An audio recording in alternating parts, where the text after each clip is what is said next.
అయితే అమ్మాయి తరఫు వారు వస్తారమ్మా, అబ్బాయి తరఫు వారు వెళ్ళకూడదు, వీళ్ళు పాపాత్ములు కొడుకుని కన్నందుకు.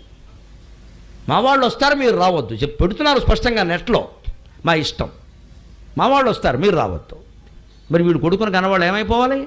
25 ఏళ్ళు పెంచి ఆవిడ ఎవరికో అప్పగించాలా? అందుకోసం ఆ కన్నది. ఇది అందరూ తేల్చుకోవలసిన విషయం. పిల్లలు సుఖపడడం ఒకటే కాదండి, అడగాలి అవసరమైతే. ఏమిట్రా అబ్బాయి మేమేమవ్వాలి ఎక్కడ? దాసుడైపోతే ఎక్కడ? అందుకోసమా కన్నది. ఆ కొడుకు ఏమంటున్నాడు అంటే, మీ వంతు అయ్యే నా వంతు వచ్చాను, నన్ను బంగారపు ఉయ్యాల్లో పెట్టి పెంచారు నాన్నగారు మీరు, ఇవాళ పేదవాళ్ళు అయితే కావచ్చు, మీ వంతు అయ్యే నా వంతు వచ్చినది అంటే ఏదో బాధ్యత అప్పగించినట్టుగా నేను మిమ్మల్ని అలా చూడొద్దా? మరి కావిట్లో వేయడం తప్పేలా అవుతుంది? నేను బంగారం ఏమివ్వట్లేదు మీకు. ఈ మాత్రం తల్లిదండ్రులను సంసేవించి చెయ్యూతనీయని వాడు ఎట్టులు పుత్రకుండగును నాన్న మేరలేచెప్పుడి అని మా కొడుకునే మాటకు అర్థం ఏమిటండి? ఇంకా తల్లిదండ్రులను చూడకపోతే వాళ్ళే కోరుకున్నారండి, వాళ్ళే వెళ్ళిపోయారండి.